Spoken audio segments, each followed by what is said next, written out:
Hello, friends. Welcome or welcome back to my channel. For those of you who are new, my name is Michaela and I make adult coloring videos here on this channel. And today I'm here with a very special guest. As you guys can see, I'm here with Meg from Meg's Art Atrium. Hi, everyone. This is so weird. I asked you guys on my coloring Instagram, it was probably a week or two ago now, if you guys wanted to see like an interview kind of thing with other color tubers or artists. And I was thinking about turning it into kind of like a podcast, but I'm a little lazy. So we're incorporating it into my channel instead.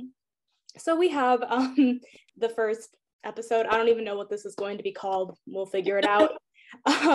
But basically, I'm here with Meg and I'm going to ask her some questions and we're going to talk. We're just going to have a good time. So yeah, Meg, tell us a little bit more about yourself and what kind of videos you make on your channel. Well, my name is Meg, as you all know by now, and I started coloring, really got into coloring about a year and a half ago when everyone started staying at home because of COVID. And I just started watching coloring videos one night on YouTube when I was bored and discovered that adult coloring is like a really big thing now. And I primarily make videos about adult coloring on my channel. I do things like flip throughs of books. I do, of course, completed pages videos, and sometimes I do coloring chats and tag videos, that type of thing. Awesome. And I'll have her channel linked down below, obviously. I don't know why I wouldn't, but go check her out. She makes great videos. So what age did you really get into coloring, or was it, I guess it sounds more like it was a recent hobby, but maybe I'm wrong. Well, obviously when I was younger, when I was a kid, I loved coloring and did it a lot, with my mom always would color with me, or I would color by myself. And then I did it some in high school, but at that time, the whole adult coloring thing still wasn't a really big deal. And every now and then, before I really got into it this last year, I would buy like a kid's coloring book just for fun and color out of it. But I would really say it was like March of 2020 when I really got into it, started buying my first book I bought was a Creative Haven book, and it just kind of took off from there. I feel like that's the time like a lot of people started. I know I started very similar to that time, at least like getting really back into it was, I think, like May of 2020. So it was like, yeah, that was the time. I feel like everyone's like, well, we're bored, so we might as well color. Exactly. Yeah. Who's your favorite adult coloring book artist of all time? Oh gosh, that's a tough question. Honestly, at this time, I probably have to say Camelia Angelkova, just because I really love her miniatures books. They're really fun books. I have all but one of them, and they're great for doing buddy colors or for coloring pages. They're just really fun to color, but don't take a lot of time. And I don't know, I always just really enjoy coloring her images. So she'd probably be my answer for that. She's a great artist. I love her. Me too. What's your number one item currently on your wish list? Oh, this is a good one too. I would probably say the towel tree markers. Everyone always talks about how much they like them and they have a good color range. And so, yeah, that or the Ohuhu pastel markers, because those look really cool too. Pastel markers are so hard to find. And that obviously the whole set is pastels. So probably those two things. I think there's a set now on Amazon. You can get like the 200 pack of the Ohuhus. They come with the pastels. What's your favorite medium to color with? Oh gosh, this one's kind of hard, but I would probably say at this point in time, markers, because I feel like I use them more and more. I mean, I love my colored pencils in certain books and artists. I go for my colored pencils, but more often I use my markers, especially because I do a lot of color by number. So I like markers for those. And then my Camelia Angelkova miniatures books, I always use markers. So that would be the answer. I am with you 100%. Plus they're quicker. It's a lot quicker to color with markers. So it really is. It really is. What inspired you to start creating content on YouTube? I started coloring in March of 2020, and I switched my Instagram account already, but I decided to make from on there. And a lot of them were people who make coloring videos. And excuse me, I subscribed to a lot of color tubers, and just watching their videos, a year from the time I started coloring, I just made my channel. So for a year, I watched all these videos and thought, wow, this is really fun, but I always was kind of nervous about it. And then I kind of put it out there that I was thinking about it. And there was another color tuber who saw that and messaged me and really encouraged me to do it. And I'll go ahead and give her a shout out. That was Danny Buttons, who really kind of said, just go for it and, just have fun with it. And if you don't like it, you don't have to keep doing it. But I'm really glad I did, because I feel like it's really expanded. Since I've started making videos, I feel even more connected to the coloring community. And I've met a lot of people, because there's a lot of people that I've met who watch coloring videos on YouTube, or even some people who have channels that don't use Instagram at all, friends with and have connected with. So it's another great way to meet even more people who love to color. So why do you enjoy creating content on YouTube and Instagram? I would say just because it gives me another way to connect with people. And, I started off on Instagram, and it was just fun to share my pages on there, and also to follow other people who color and see what other people were doing. And because, everyone kind of has their own style. It's fun on Instagram, and following more people who did coloring. That's when I started learning what buddy colors were. And I had a couple of people that really like coloring. Would you want to do a buddy color? And Emily of Color Me Impressed was one of the very first people who, probably like in April of last year, said, hey, you want a buddy color? And I was like, sure. And then it just kind of took off from there. Now some months, I do. This month I did 16 buddy colors. Oh my God. Like 12 different people. So which like most are done, but it's just a fun way to get to know people. Making videos is fun to share the love of coloring, and to, I filmed my coloring book collection, and so I showed everyone all the books I have. And I know I love watching those videos and seeing what other people have. And yeah, it's just a fun way to connect with people. It really is. I agree. I completely agree with the whole buddy color thing. Like, there are so many people I just like never expected to end up buddy coloring with, but like everyone's always like so like welcoming and up for buddy coloring. It's crazy. Mm-hmm. Yeah, it's a great way to meet people. It really is. So let's get a little bit more into your personal life. Okay. Do you have any other hobbies besides adult coloring? Art that I enjoy doing. And before this last year and a half, I had things I enjoy doing, like I love going to plays and musicals when I have the opportunity. It's been almost 2 years now since I've been to one, but that is something I really enjoy. I've always been a big fan of musicals and musical theater, so I would say that's a hobby, going to those things. Oh, it is, definitely. And not a big traveler. Like, I've never been out of the US, but when we went to Washington, DC a few years ago. So I like going to new places and getting to experience a different city, and, go to museums. I love going to museums. That's probably another hobby too, especially science museums. So. Isn't there one, God, I'm gonna sound so stupid for saying this. There's one in like Washington, DC. Isn't there like the science museum there or something? Am I making that up?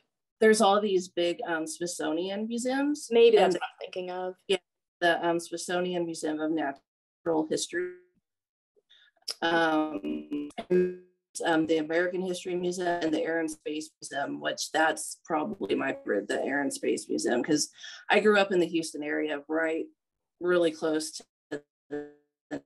Johnson's like outer space NASA fan. So.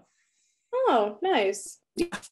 What is something you wish you would have known 10 years ago? Oh gosh, that's a good one. I would have to say, and yeah, this is getting pretty personal. I would have liked to know that someday I was going to meet the right person for me, and also that it was going to be someone who was going to love me for me, not someone that I felt like I had to change anything about myself, and someone who was going to appreciate the person that I am, and that person that I met was my husband. That's so cute. Oh, thank you. Yeah. So what was the happiest moment of your life? Also connected to that was honestly the day that I got married.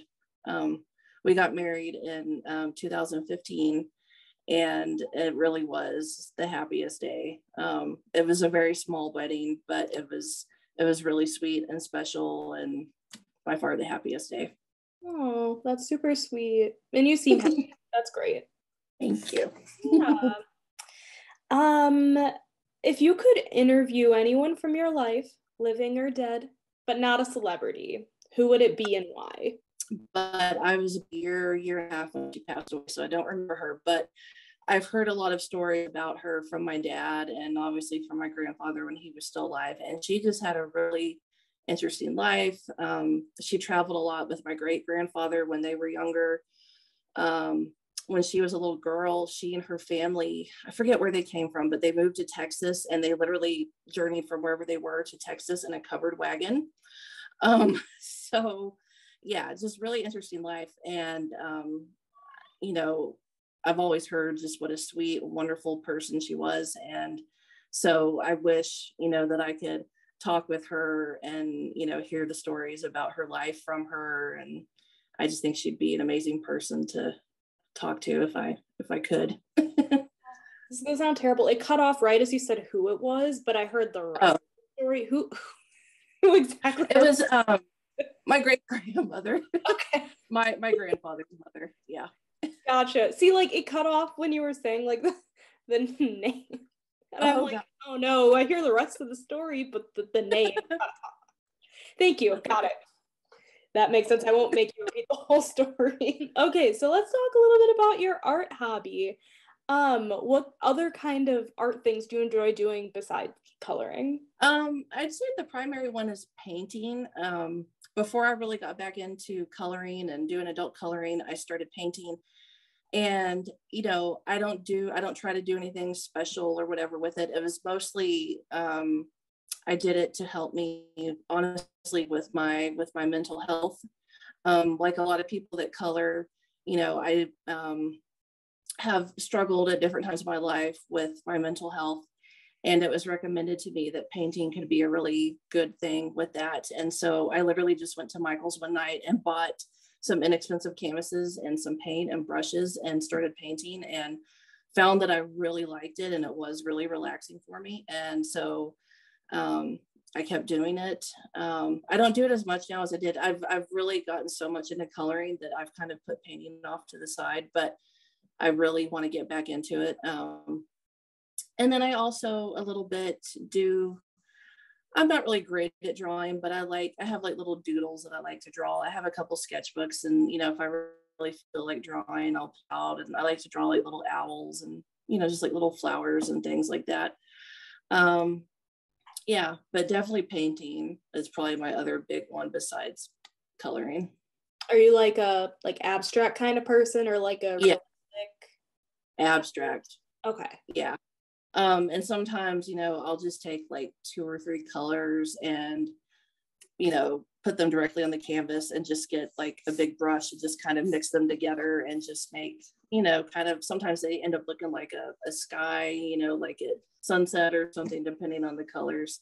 But I've never tried to paint anything realistic. I think at some point I might try painting something, but I'm not a Bob Ross or anything like that. Who was your all-time favorite artist? This was a good question too. The first one that came was Jackson Pollock. His paintings, I don't know. For those who aren't familiar, I think most of his artwork was done in the 50s and 60s. And he would literally sometimes just really big canvas, and he would do like splatters of paint on it.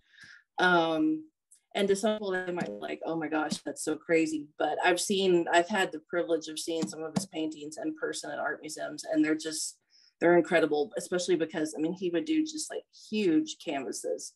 Mm-hmm. But the other one that came to mind, and it's an artist who's still alive, his name is Sean Scully. And I never heard of him until there's a modern art museum here in Fort Worth. And we were there and I saw one of his paintings and was by it. It was just kind of an abstract thing, but he, you know, had taken different sections of the canvas and made like different sections with different colors, like in shapes of squares and rectangles. And it was so simple, but I'm like, you know, I could do that. So I came home and did a painting. That was one of my first paintings, was inspired by him. And a lot of his work is just, you know, different shapes, but they're so simple, but they're really beautiful. Oh, that's super fun. Never heard of him either, but I'll have to check him out. Yeah, his artwork is really cool. Do you like to create like backstories for your artwork, or not really? Not really. I know we'll do that. And you know, a lot of times too, when people, they will give them titles or some sort of name for the paintings. And I've never done that with any of my artwork. And I know even in coloring too, because like sometimes I'll hear color tubers say that, oh, when I was coloring this, I thought of this whole backstory that was going on in this image. And I think that's awesome. But I myself, I've never done that with any of my artwork. Yeah, I've seen people do that a lot for their coloring too. I'm not the person to do that either. I've tried it before and I'm like, I'm really bad at this. Yeah. Like, yeah. Okay. Well, I guess we're kind of nearing the end of the interview. I don't know why I did this. I guess to end, what's your favorite quote / saying of all time? Probably, I'm not a huge quote person, but probably my favorite, and again, this goes back to my love of Rent, which is one of my all-time favorite musicals, is No Day But Today. It's such a simple quote, but it just makes you think about how, you know, to not be afraid to try the things that you want to do or that you're afraid of doing, because, you know, you may not have tomorrow, you know, so no day but today, you know, just go ahead and, you know, risk, take that leap. I don't know, it's a simple quote, but it's so inspiring. Every time I hear it, I hear the song where they say that, I just get goosebumps. So I don't know, it's always been inspirational to me since I first saw the musical. So no, that's a great quote. I love Rent as well. It's a great musical. Our last question is, if you could say anything to somebody who wants to begin an adult coloring channel, what piece of advice would you give them? I thought of a couple things. One thing is, I think it's probably a good idea to try to do some buddy colors with, several people, especially, maybe go ahead and reach out to some of the people who already make coloring videos. I mean, that's a good way to kind of put yourself out there, introduce yourself, and do a buddy color with them and just get to know them and let them get to know you. And really, just don't be afraid to do it, and just make videos that you feel good about making. Don't let anyone tell you, oh, I think that's a silly idea. Do the videos that make you happy, and that you feel comfortable doing. I know it's kind of scary to put yourself out there. I know I was really nervous when I put my first video out there.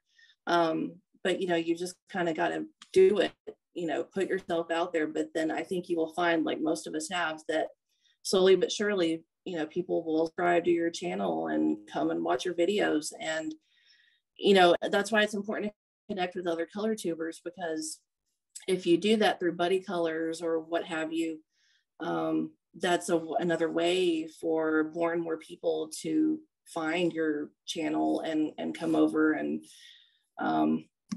Yeah, I would say just be yourself, you know, don't be afraid to hide who you are. Be authentic. And yeah.